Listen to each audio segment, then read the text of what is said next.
Good morning, boys and girls, and welcome to the southern wing of the Stink Bug Works.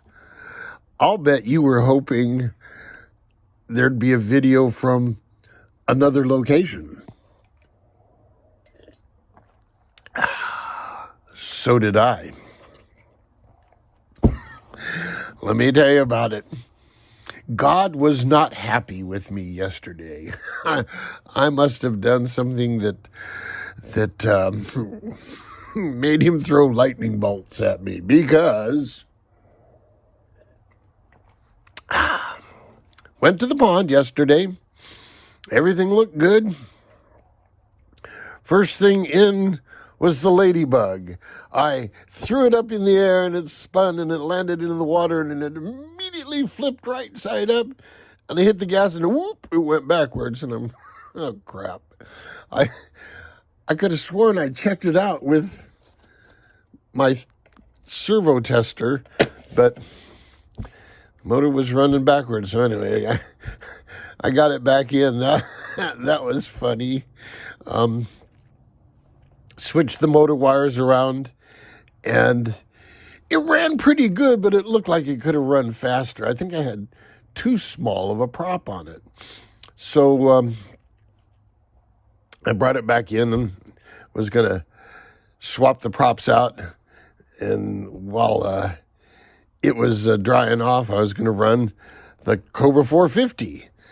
And so I put it out in the water, and it ran like stink. Oh man, it was it was a little rocket, and then it stopped. And it would go and stop and go and stop. And I got it back in, and I think I threw a magnet. The motor will run for a while, and then it stumbles, and you can feel it stumbling like there's something in there. So if I didn't throw a magnet, good God, maybe I picked up a set screw or something. So I've got to pull the motor apart. And I'm thinking of replacement motors. Too big, too high a KV. Way too big, too low a KV. Still a little too big, still a little too high KV. About the right size. But this is 5,500 RPM per volt. This is stupid. Then this was the motor in the Donut Outrigger, and I have two of these in the Micro Drifter, and the Micro Drifter is quick, real quick. On 2S, it's quick. So this is a 2S motor. So all I've got is 2S motors, except for this, and this is like 6 or 8S. So I don't have a replacement motor, and so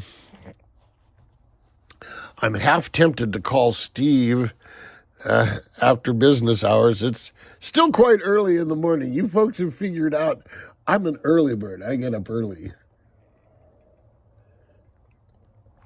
So I may call Steve and get a motor. You notice I've pushed the Deprojet aside and left a space here because the Cobra 450 is going to come here, and I'm going to pull the motor out and pull it apart and see what's going on with it. Next, well, after that experience with the Cobra, I said, what the heck? It's time to run the American Spirit. So I, excuse me, go in there and I put the batteries in. I'm getting it all ready, plugging it in, turn the transmitter on, beep, boop, boop, boop. And I hit the throttle, hit the rudder, nothing. Wait a minute, that's a brand new servo. Because remember what happened to the old servo? The old servo was lost in the Great Purge.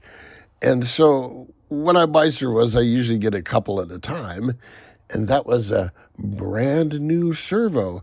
And it didn't work. And, I plugged the ESC into the steering channel, and I had speed with it. So it wasn't the receiver, it's the servos. So you don't get to see the American Spirit run. But Dr. Jet, where are the videos? I thought you'd never get to that.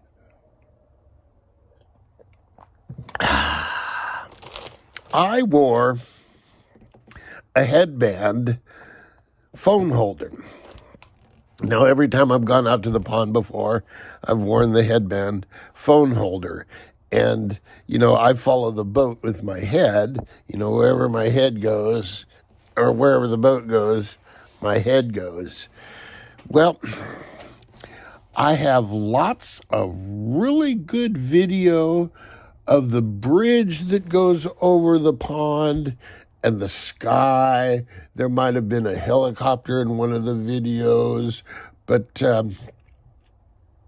there were no boats in the videos.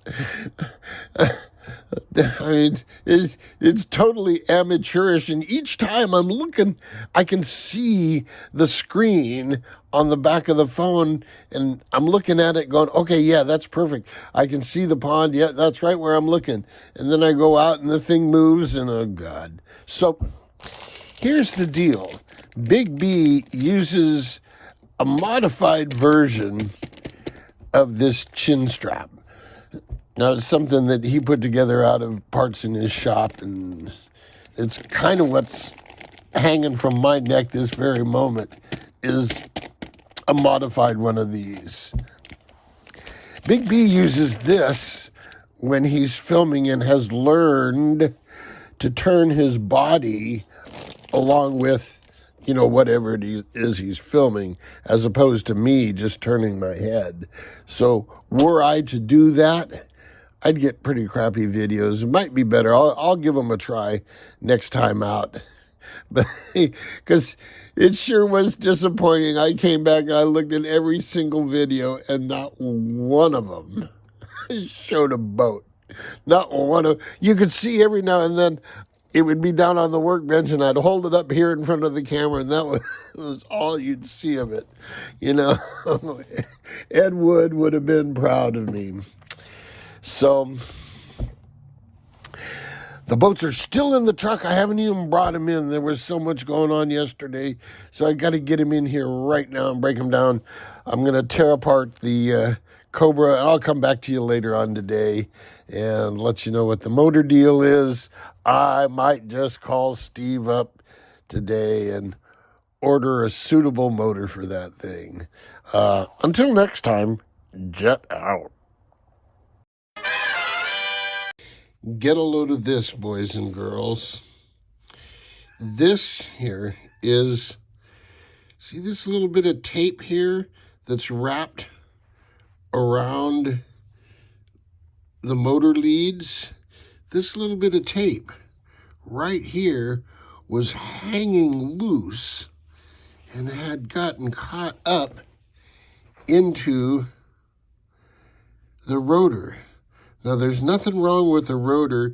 You can see where it was carbon wrapped. The rotor was carbon wrapped, and you can see where it sat on the table as the epoxy on the carbon cured. But that may be where they ground it just a taste to balance it. I'll have to give that closer inspection. But there it is. There's nothing wrong with this rotor. Keep it away from magnets or metal sources. And there's really nothing wrong in here other than that piece of tape, which I have now wrapped back around the motor wires. I'll put it all together, stick it on my little motor analyzer, and let you know. But maybe I won't call Steve. Until then, boys and girls, jet out. Well, there you go, boys and girls. Look at that. KV is right around 4,000. Wow. And so there it is. It's running smooth as can be on the very lowest throttle setting. I don't want to overspin this. But it's not heating up, and that's the problem right there. That little tiny bit of tape brought me to the sidelines.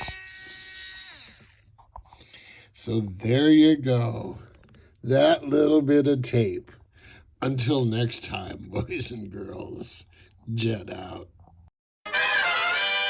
Welcome back one more time, boys and girls.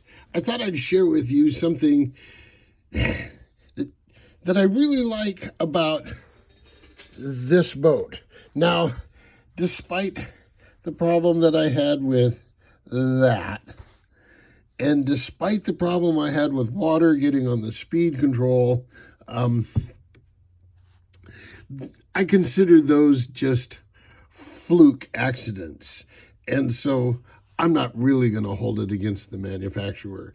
Now, if I were just the average Joe kid that went out and spent $130 on a boat that didn't work, I'd be pretty upset. But since I am the evil doctor and I can fix these simple problems, it's not a big deal. But now take a look at this. Now, if you've seen the Mini Dom has the same 2mm shaft, and it'll have a ball bearing with 2 little O-rings. Wow, my hand looks weird. Has the ball bearing with 2 little O-rings holding it in place, and then a couple of places along here. This has a ball bearing in this end of the shaft, and it's in there pretty tight. I've blown compressed air through there, and this bearing doesn't want to leave, so it may be glued in there. And then look at this. There's some Teflon sleeve sandwiched between these bearings, positioning them. Then there's a piece of silicone tube slipped over the propeller shaft to keep everything balanced. So there's 2 bearings at the prop end, a single bearing here to keep the prop shaft straight, and then a single bearing here to carry the loads from the motor. This is a well thought out, nicely done drivetrain. This is pro stuff. This isn't toy. I mean, a toy, you'd get a plastic bearing in there and you'd be done. No, this is pro level stuff. So that's why I like this boat, is because of stuff like that. That's pro level stuff that I wouldn't expect to find in a boat that cost $120. I mean, good grief. Until next time, boys and girls, jet out.